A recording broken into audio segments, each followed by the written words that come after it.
The Pacific Ocean, the first year of the American War. On the deck of an American warship, a young gunner's mate, 20 years old, stood behind a 5-inch anti-aircraft gun and looked up. Above him, Japanese bombers were beginning their dive. Before the sun went down, he would fire hundreds of rounds into the sky. He would not hit a single airplane. Men standing with him at that gun would be dead by nightfall. This was the arithmetic of anti-aircraft warfare in the second year of the Second World War. American gunners, British gunners, Australian gunners, all of them firing into the same empty sky, hoping that one shell in 1,000 would explode close enough to a moving target to bring it down. In the First World War, the average had been 8,000 shells for every aircraft destroyed. By 1942, with planes flying faster and higher, the math had grown worse, not better. A time fuse set on the ground before the shell was loaded asked the gunner to predict the future. Where would the bomber be? How high? How fast? 1 degree off, 1 second wrong, and the shell exploded in empty air. The answer to this problem had already begun 3 years earlier and half a world away on a sheet of paper in a small office in southern England. In a draughty room at the Air Defence Research and Development Establishment, a young scientist sat with a slide rule and a clean sheet of paper and began to write the future of war. His name was William Allen Stewart Butemant. He was 35 years old. He had been born in New Zealand, raised in the long quiet of the South Pacific, and had come to England as a young man with a head full of radio and a stubborn faith that physics could solve problems generals could not. With him, at desks pushed close together, sat 2 colleagues, Edward Shire, Amherst Thompson, 3 men in a small office in a small country, fighting for the survival of that country with pencils. Their proposal, submitted on the 30th of October 1939, was simple to describe and almost impossible to build. Put a tiny radio transmitter inside the shell itself. Let the shell broadcast its own faint signal. When that signal bounced back from an approaching aircraft, let the shell detonate automatically at the perfect distance. No prediction, no guesswork. The shell would know. The British engineers built early versions. They tested them in the summer of 1940, not in artillery, but in unrotated projectiles, what the Royal Air Force called up rockets. They fired the rockets at tethered balloons over the English coast. The fuse worked, the balloons came down, the principle was real, and then the impossibility caught up with them. A real artillery shell does not float gently up like a rocket. It is hurled out of a gun barrel at forces no electronic device of that era could survive. Inside that shell, the British wanted to put glass vacuum tubes, soldered wires, a battery, an antenna, an amplifier, and a detonator. In 1940, a vacuum tube was a delicate glass bottle the size of a child's fist. It shattered if you dropped it on a table. There was no factory in Britain that could build what Butemant had imagined. There was barely a country left to build it in. So Britain made a decision that to this day historians still struggle to explain. A nation at war, expecting invasion within weeks, chose to give away its deepest military secrets.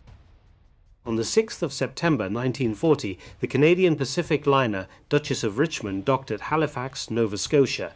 Among the passengers was a soft-spoken English chemist named Henry Tizard. He was 55 years old. He had served as a fighter pilot in the previous war and as a science advisor ever since.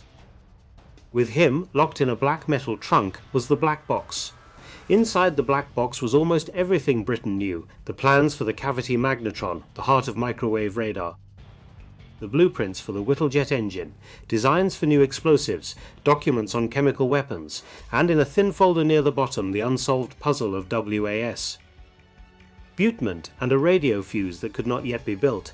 Tizard's mission was a gamble that history has few parallels for. A nation expecting to lose, handing its weapons to a country not yet at war, in the hope that the country would build them, and use them, and perhaps remember who had given them in the first place. Some members of Churchill's war cabinet objected. They said Britain was disarming itself. Tizard answered in his quiet way that Britain had nothing to lose. Without American industry, Britain had no future to disarm. The delegation arrived in Washington in mid-September. They settled into the Wardman Park Hotel on Connecticut Avenue, a long brick building where senators kept apartments. For a week, in small rooms and stuffy conference halls, the British opened the black box, one secret at a time, to American scientists and military officers. On the 19th of September, John Cockcroft, an English physicist who had split the atom 7 years earlier, walked into a meeting with a single American on the other side of the table. The American was 39 years old. He had thinning hair and tired eyes, and the steady, careful manner of a man who had spent his childhood taking radios apart. His name was Merle Antoine Tuve. He had grown up in Canton, South Dakota, in a wooden house on a prairie street, where his best friend had been a boy named Ernest Lawrence. Lawrence would one day win the Nobel Prize. Tuve had taken a quieter road into nuclear physics, into the magnetism of the Earth, into the long, honest work of making instruments. Cockcroft slid the folder across the table. He explained the radio fuse. He explained the failure to build it. He said, with the polite British understatement that hides desperation, that perhaps the Americans might find a way. Tuve listened. He did not interrupt. When Cockcroft finished, Tuve closed the folder, thanked him, and walked out of the room. He did not tell Cockcroft what he was thinking. He did not tell him that 1 month earlier, in August, before any British delegation had crossed the Atlantic, Vannevar Bush had already sent for him. This is the part of the story that almost no one remembers. Vannevar Bush, 50 years old, an engineer from Massachusetts Institute of Technology with a face like a hawk and a mind like an architect. He had just convinced President Roosevelt to create the National Defense Research Committee, a quiet alliance between the American government and American universities. He had read the same casualty reports as everyone else. He had heard the same broadcasts from the burning streets of London. And, on his own authority, before the British formally asked for help, Bush had reached into a small office at the Carnegie Institution of Washington and tapped Merle Tuve on the shoulder. He had created a secret unit inside the NDRC and given it a single letter for a name. Section T, the letter it was said stood for Tuve. So when Cockcroft handed Tuve the folder, Tuve was not learning of a problem for the first time. He was being handed permission by an unsuspecting British scientist to solve a problem he had already begun to lose sleep over. He drove home that night to a small house in Chevy Chase. His wife, Winifred, met him at the door. He did not speak. He poured himself a drink and sat in the kitchen and stared at the table for a long time. He had once told her, listening to the radio reports from London, with tears running down his face, that someone, somehow, had to find a way to stop the bombers. Now in his briefcase lay the way, and it was, by every measure of the technology he understood, impossible. The work began in a converted mansion at 5241 Broad Branch Road in the wooded heights above Washington. The Department of Terrestrial Magnetism.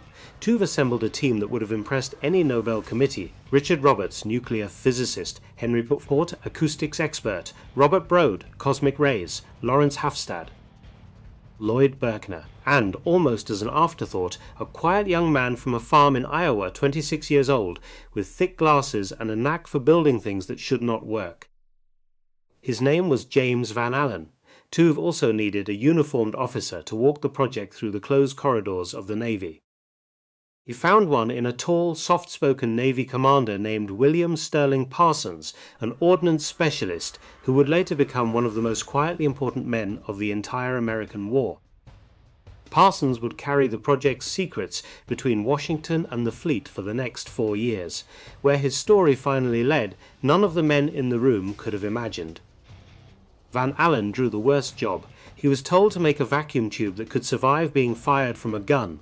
He read every paper. He spoke to every manufacturer. He found that no military supplier in America had any answer for him.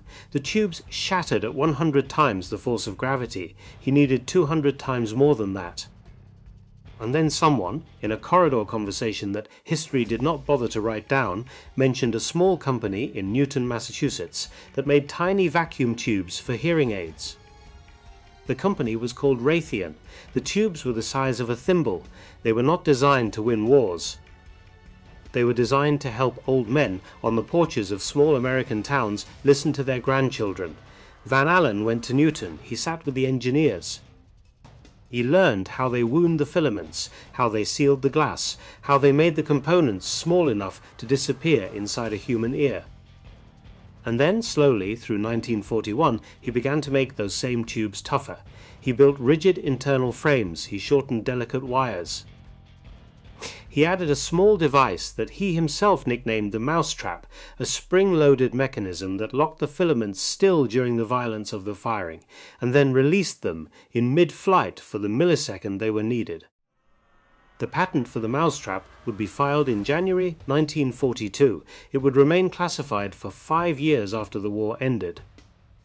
In a room above a Massachusetts hearing aid factory, the men who built devices to amplify a grandfather's voice had quietly built the inner core of the deadliest piece of artillery ammunition in human history. But a vacuum tube was only the beginning. Around it, Tuve's team still had to fit a transmitter, a receiver, an amplifier, a battery, a safety system, and a detonator. They had to do it in a space smaller than a coffee can. They had to make millions of them. They had to do it in time. And on the other side of the Pacific, in the steel hangars of Imperial Japanese aircraft carriers, mechanics were already loading bombs onto the wings of new dive bombers. The dive bombers were called Aichi D-3A. The Americans, when they finally met them, would call them simply VAL. In a little over 2 years, on a January morning off the coast of Guadalcanal, one of those VAL dive bombers would come screaming out of the morning sky toward the cruiser USS Helena. And what happened next would change the war.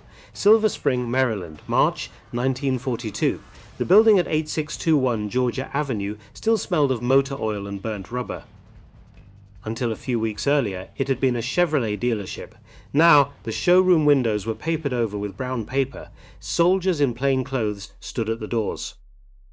Inside, on a concrete floor that still bore the dark stains of leaking transmissions, men were unloading wooden crates of vacuum tubes, copper wire, and oscilloscopes. This was the new home of the Applied Physics Laboratory of Johns Hopkins University. Merle Tuve had outgrown the Carnegie Mansion. He had outgrown every space he had been given. The Proximity Fuze project, born in a corner office of a quiet research institute, had become the second largest scientific effort of the American war. Only the Manhattan Project had more men, more money, more secrecy. Almost no one outside this building knew that the Applied Physics Laboratory existed at all. Tuve walked the floors with a stoop that was new to him. He was 40 years old now. His hair had gone grey at the temples in a single year. He stopped on his first day in the new building in front of an empty wall and asked a carpenter for a brush and a can of black paint. He painted 2 sentences on the wall in letters a foot high. The first sentence read, "I don't want any damn fool in this laboratory to save money. I only want him to save time." The second sentence read, "Our moral responsibility goes all the way to the final battle use of this unit. Its failure there is our failure." The men who walked past those sentences every morning did not need to be told what they meant. Their younger brothers were in the South Pacific. Their cousins were in North Africa. Time in this building was measured not in months or weeks, but in funerals. The device they were building was, by any honest reading of the physics of 1942, science fiction.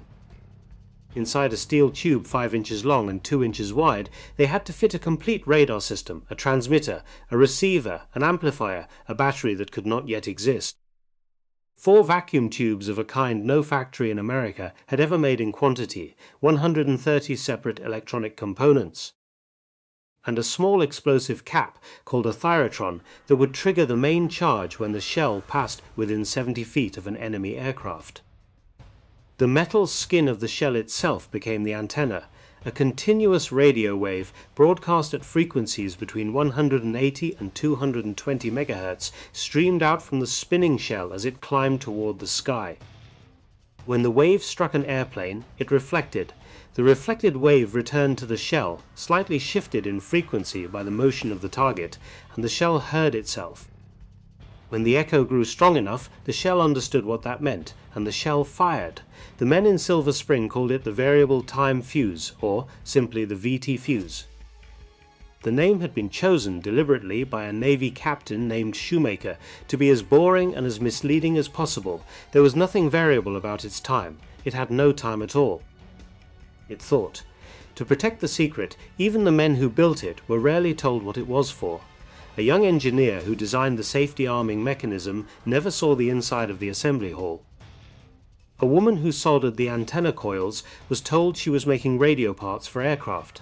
When Tuve, in the spring of 1942, was asked by a senior naval officer how soon the device would be ready for combat, he stared at the officer for a long moment, and then said, in his quiet South Dakota voice, that it would be ready when the boys at sea began to die in numbers Washington could not afford. It became ready on the 12th of August, 1942. That morning, off the eastern shore of Maryland, in the dull green waters of Chesapeake Bay, the light cruiser USS Cleveland steamed in slow circles. On her bridge stood Rear Admiral William Henry Purnell Blandy, Chief of the Navy Bureau of Ordnance. Blandy was a tall, weather-cut man whom everyone in the Navy called Spike. He had served in the Atlantic in the previous war. He did not believe in miracles. He had told his officers before the test began that he expected to lose at least a day to mechanical failure. Beside Blandy, 3 civilian scientists from the Applied Physics Laboratory leaned against the bridge railing, their hands in their coat pockets, their eyes on the sky. Above the bay, 3 radio-controlled target drones banked through the morning haze. They were old Curtiss biplanes, repainted in safety orange, flown remotely from a control aircraft. They had been chosen because they were difficult targets. They could change direction, they could climb, they could dive. They were as close to a real attacking aircraft as the Navy could produce without losing a man. The first drone came in low over the water. Cleveland's 5-inch guns swung toward it. The gun captain shouted a single word. The guns fired. The second burst exploded behind the drone. The third burst exploded above it. The fourth burst did not explode behind it, or above it, or anywhere near it that a human gunner could have aimed. The fourth burst exploded 30 feet to the side, in apparently empty air, and the drone came apart. Blandy did not move. Beside him, one of the civilian scientists slowly took his hands out of his pockets. The second drone was destroyed on the fourth burst of the second salvo. The third drone, the fastest and the most evasive, was destroyed on the first burst the gunners aimed at it. From the order to commence firing to the splash of the third target into Chesapeake Bay, less than 4 minutes had passed. The test had been scheduled to last 2 days. Blandy turned to the senior aide standing at his elbow. He spoke quietly, without ceremony. "Cancel the rest of the program," he said. "Get those shells into mass production tomorrow." It was not tomorrow. It was August of 1942. American industry could not yet produce the impossible at the speed Spike Blandy wanted. But the order given on the bridge of an American cruiser to a stunned Navy officer would echo within 5 months all the way to the Solomon Islands, January the 5th, 1943. Early morning, the cruiser USS Helena steamed northward through the warm tropical water off Guadalcanal. Below decks, gunners' mates were stacking 5-inch shells in the ready lockers. Some of the shells, the ones the men were not allowed to talk about, were marked with a green band around the brass case. The crew had been told the green banded shells were a special incendiary round. Only the senior gunnery officer knew what they really were. At a few minutes past 8 in the morning, Helena's air search radar found contacts in the western sky, low and closing fast. IG-D3A dive bombers. The American sailors called them VALs. They were the same kind of aircraft that had sunk so much of the Pacific Fleet at Pearl Harbor. The lead VAL pushed over into its attack dive.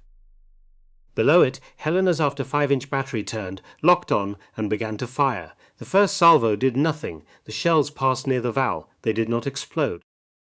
They had been launched too early, at too great a distance. The proximity fuse inside each shell was waiting, patiently, for an echo strong enough to mean a target was close. There was no target close. The shells fell, harmless, into the Solomon Sea.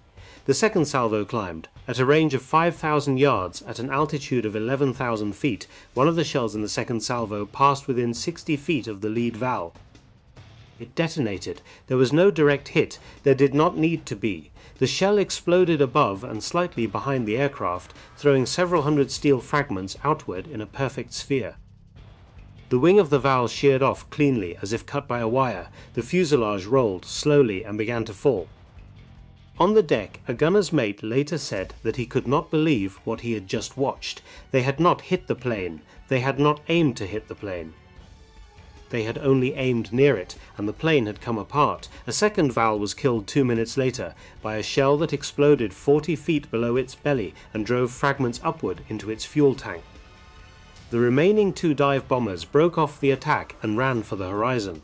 The action report, drafted later that morning, used careful, deliberately bland language. It said only that the new ammunition had performed in a satisfactory manner. The truth, of course, was something else entirely. The truth was that, in a strip of warm tropical sky over Guadalcanal, the entire arithmetic of naval anti-aircraft warfare had just been rewritten. The Navy did not yet know that. Only a handful of men aboard Helena and a handful more in Silver Spring suspected it, and the United States Navy, on the personal order of Admiral Ernest King, immediately classified the new device at the highest possible level. The VT Fuze, after its triumphant debut, was placed under a rule of iron. It could only be fired over water. If a shell failed to detonate and fell into Japanese territory, the consequences would be incalculable. The fuse must never reach an enemy laboratory, not until the war was won. The Navy needed millions of them. Powell Crosley Jr. was 56 years old in the summer of 1942. He owned a radio company in Cincinnati, Ohio, that had made him wealthy selling small, inexpensive home receivers to working families in the Midwest. He also owned the Cincinnati Reds baseball club, an automobile factory, and a small refrigerator line. He had built his fortune on the principle that a complicated electronic device, if you broke it down into simple steps, could be assembled on a moving belt by ordinary people who had never gone to college. In the autumn of 1942, men from the Bureau of Ordnance visited Crosley's main factory on Arlington Street. They told him almost nothing. They asked him whether he could build a particular electronic device in millions to a precision he had never attempted before. He looked at the prototype. He turned it over in his big hands. He said yes. He converted his radio assembly lines. He hired 3,000 new workers in 6 weeks. Most of them were women. Their husbands were in uniform. Their brothers were in uniform. They came in from the Ohio farms, from the Kentucky hills, from the Tennessee mountains. They took the bus to Arlington Street at 4 in the morning and sat down at long wooden benches under bright fluorescent lights. They were given soldering irons and trays of tiny components and told to fasten them, exactly, to small green boards. One of the women who took a seat at those benches in the autumn of 1942 would remember, 50 years later, that she did not know what she was making. The supervisors said only that it was radio parts for airplanes. There were armed guards at the entrance. There were searches when you left the building. There was a notice on every wall that warned, in red letters, that what you saw in this room you would never speak of, anywhere, for the rest of your life. She was in her 20s. Her younger brother was a Marine on Guadalcanal. She did not ask questions. In Ipswich Mills, Massachusetts, the Sylvania Electric Products Company built a new plant on what had been farmland 18 months earlier. By 1944, 10,000 workers, 80% of them women, were producing 400,000 subminiature vacuum tubes every day. That single Sylvania plant, by the end of the war, would manufacture more vacuum tubes than the entire pre-war American radio industry combined. Eastman Kodak in Rochester, Westinghouse in Pittsburgh, General Electric in Schenectady, RCA in Camden, 87 companies eventually. 110 factories, 80,000 workers at the peak. The first VT Fuze had cost $732 to build in 1942, when only the laboratory at Silver Spring could make one. By 1945, an American factory could produce a working unit for $18. It was the largest single industrial price collapse in the war, and nobody outside the program knew it had happened. The shells, packed in wooden crates with stenciled markings, traveled on troop trains across the country, on Liberty ships across the oceans.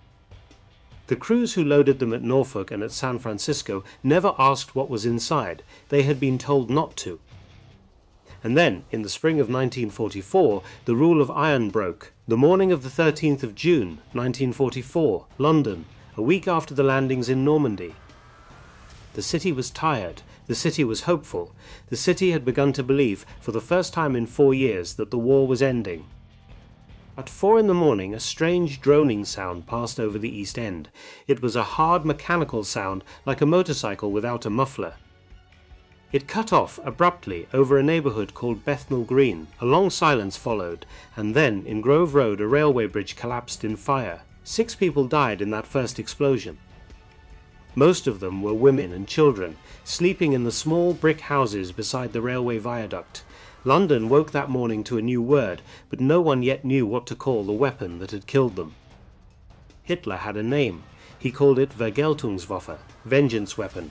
The first V. Over the following weeks, more than 9,000 V1 flying bombs were launched from concrete ramps in occupied France toward the heart of London.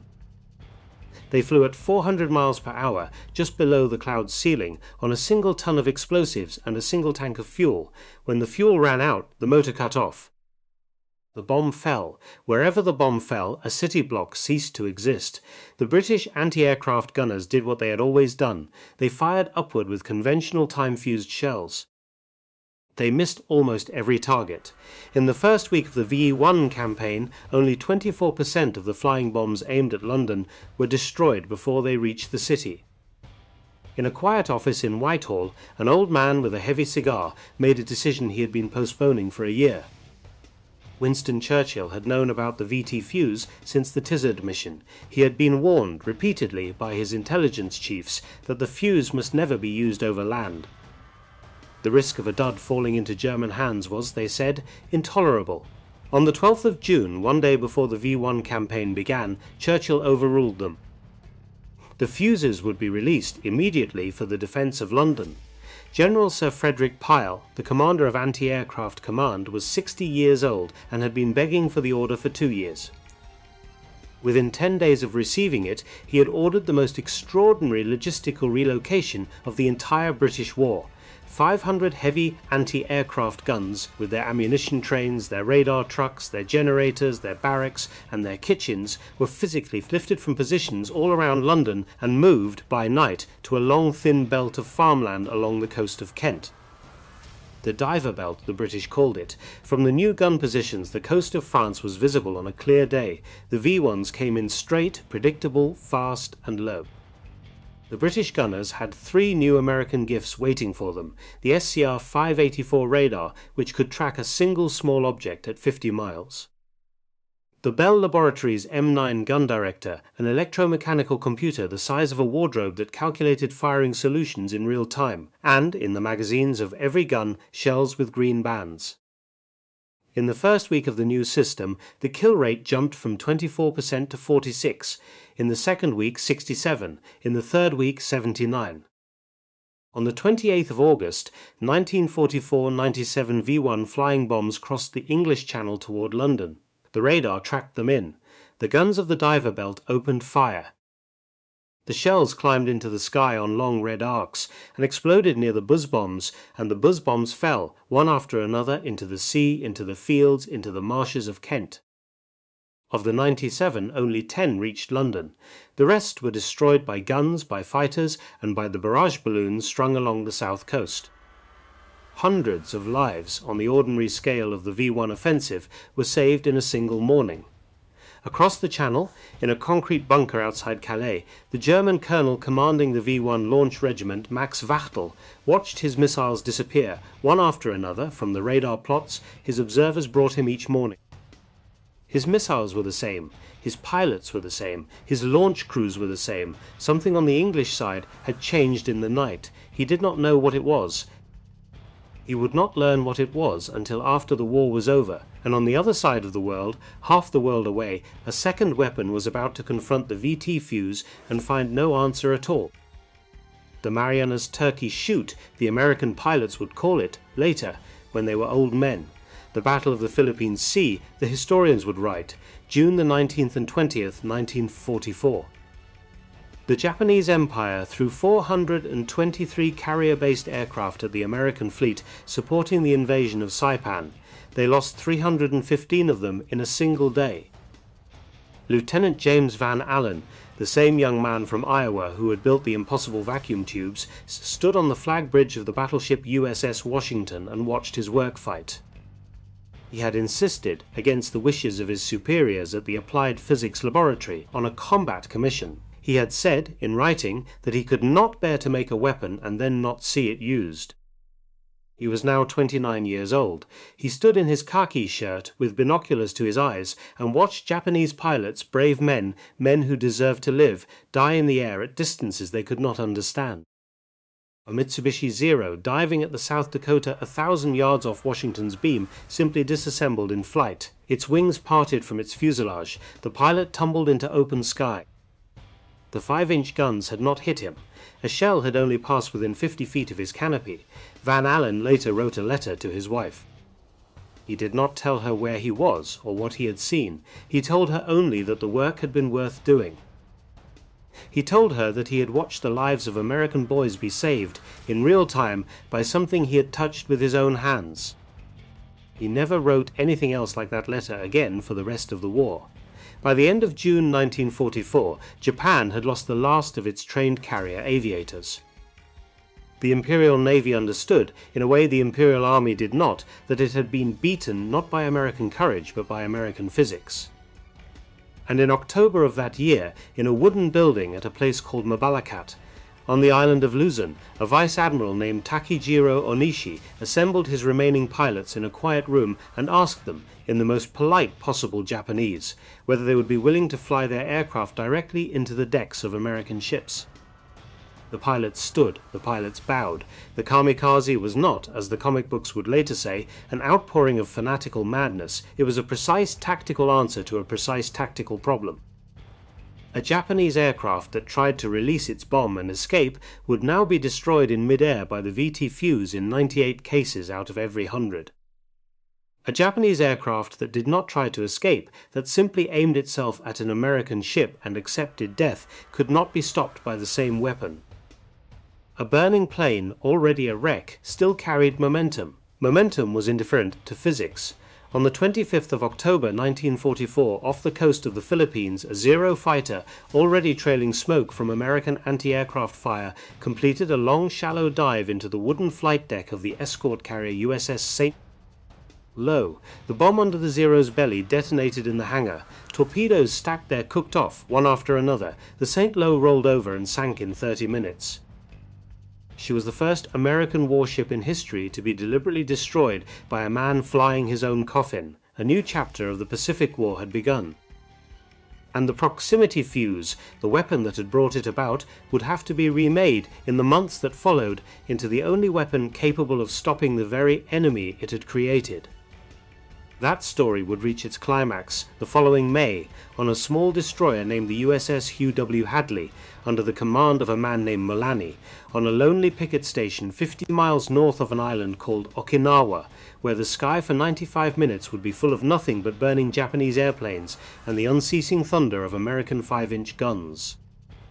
But before that morning came, in the freezing snows of the Ardennes forest, on the 16th of December 1944, the Proximity Fuze would be permitted, for the very first time, to fall on the heads of men on the ground.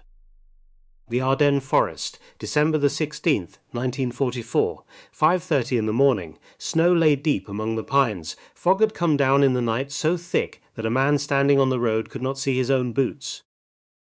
And in that fog, more than 1,000 German armoured vehicles were already rolling. Adolf Hitler had timed his last great offensive with surgical precision.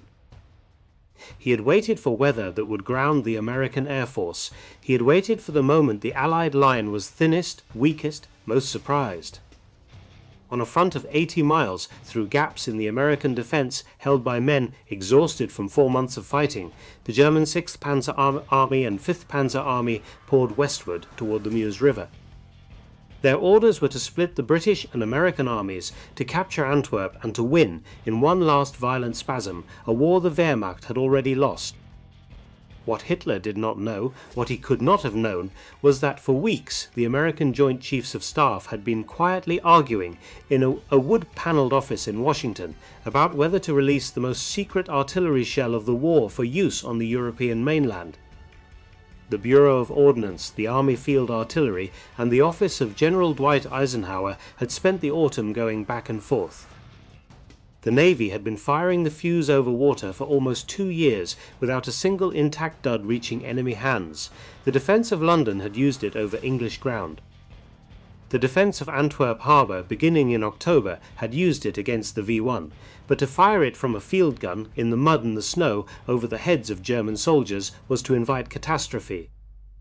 One unfired shell, one quiet UD, half buried in the frozen earth, recovered by a German engineering team, one blueprint copied, one factory in Germany retooled, the advantage of a generation, lost in a week.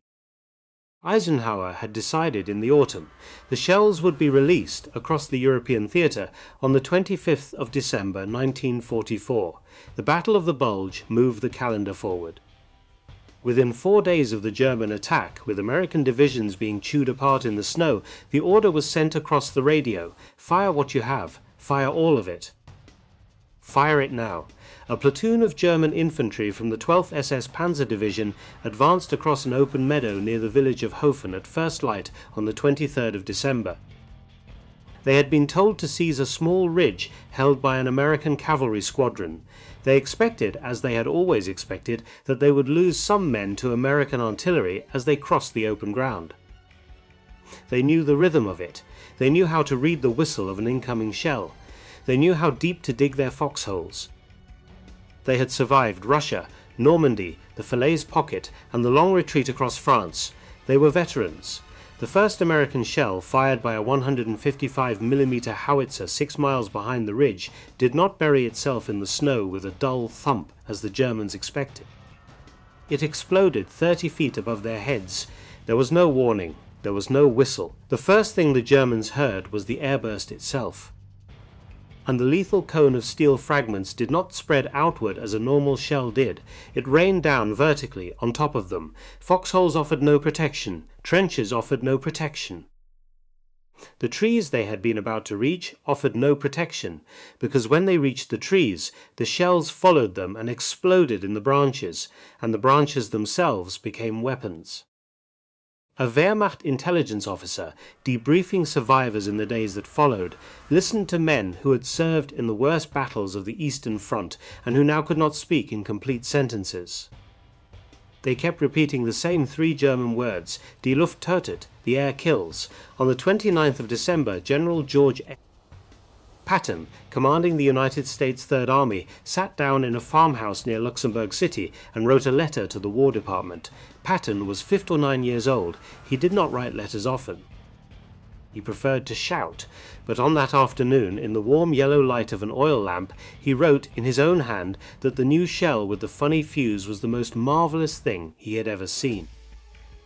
He wrote that on a single recent night his guns had caught a German battalion attempting to cross the Sauer River and had fired upon it with the new ammunition, and that the German dead had been counted, by his own staff, in the morning at 702. He wrote that he believed the new shell would change the way wars were fought, forever, and he ended the letter with a single line that became, in time, one of the most quoted sentences of the American war. "I am glad you thought of it first."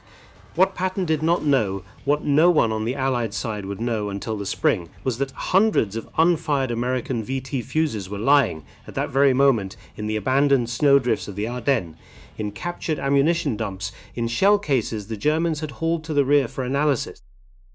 The German army recovered them. The German army shipped them back to laboratories in the Reich. The German army gave them to engineers. And the engineers, the best engineers in Europe, the men who had built the V2 rocket and the Me-262 jet fighter and the homing torpedo, took the American shells apart on their workbenches and concluded that what they were looking at was a fraud.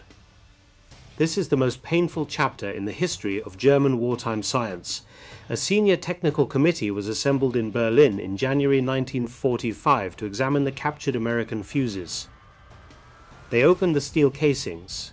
They identified the 4 miniature vacuum tubes. They examined the printed circuitry. They studied the battery, the antenna, the safety arming mechanism. They wrote a report. The report said, in the careful language of German engineering, that the device could not function as the Americans claimed. No vacuum tube, the committee wrote, could survive the acceleration of being fired from a gun. The Americans must be deceiving Allied propaganda services into believing they possessed a wonder weapon. The captured fuses, the report concluded, were probably training models, or hoaxes, or decoys. They held the future of warfare in their hands. They turned it over, gently, on a felt-covered workbench in Berlin. And they decided that the future was impossible. The war ended in May. Berlin fell. Hiroshima burned. The world began to count its dead. What no one in Washington yet knew was that, a year before the war ended, an employee of the Emerson Radio and Phonograph Corporation in Manhattan had quietly carried America's secret out of his office. His name was Julius Rosenberg. He was 25 years old in 1943 when he had been recruited by Soviet military intelligence. He was 27 now. During the war, his job at Emerson had been to inspect the quality of certain electronic components shipped to the United States Army. Among those components, in 1944, were classified subassemblies of the VT Proximity Fuze and the technical documentation that went with them. The documents went home in his briefcase on a Friday evening. They were passed to a Soviet courier in Knickerbocker Village over the weekend. They were photographed page by page in a Manhattan apartment and shipped by diplomatic pouch to Moscow within the month. 2 decades later, American pilots flying low over the rice fields of North Vietnam began to die in mid-air to anti-aircraft fire that their fathers in the Pacific would have recognized at once. Soviet-made guns, Soviet-made shells, and inside those shells the direct technical descendant of the American VT Fuze, redrawn from the photographs Julius Rosenberg had taken in a Manhattan apartment. The weapon that had saved American lives in 1945 had come back, a generation later, to kill the sons of the men it had saved. Rosenberg was arrested in July 1950. He was executed in the electric chair at Sing Sing in June 1953. He never confessed, he never apologized. To the end he said he had been wrong about nothing. And there was a second ghost, a quieter ghost, a ghost that the country would not even begin to recognize until 40 years later. The women of Sylvania, of Crosley, of the small electronics factories that had built the VT Fuze and 100 other secret devices, had spent their long shifts soldering tiny components into tiny circuits. Some of those components, and some of the fluorescent lamp work the same plants ran during the war, exposed them to traces of beryllium. The metal made a strong light conductive bond. It also entered the air in microscopic quantities wherever it was heated. The women breathed it in. They breathed it in for hours, for years. They went home in the evenings and kissed their husbands and their children. They had no idea what they had been breathing. Beryllium disease has a latency period that can stretch beyond 30 years. The first cases among wartime electronics workers began to appear in the 1960s. By the 1990s, hundreds had been diagnosed with a progressive scarring of the lung that nothing could reverse and nothing could cure. Many of them had not learned, until decades after the surrender, what they had really been making at those long wooden benches under the fluorescent lights. Many of the women from the Cincinnati assembly lines learned the truth only at reunions in the 1980s, when the program was finally declassified. They were shown films. They were told what the small green circuit boards had been. More than one of them said the same thing afterward. She would have done the work anyway. She would only have wished to know. Merle Tuve survived the war and lived another 37 years. He did not enjoy them. Colleagues who visited him in the late 1940s found him sitting alone in a quiet office, looking out a window. He had returned to terrestrial magnetism. He had given up weapons forever. He told a friend once, in a moment he immediately regretted, that he could not stop thinking about the boys who had died at sea in 1942 while his fuses were still being tested in Maryland. He counted those deaths in his head on long sleepless nights for the rest of his life.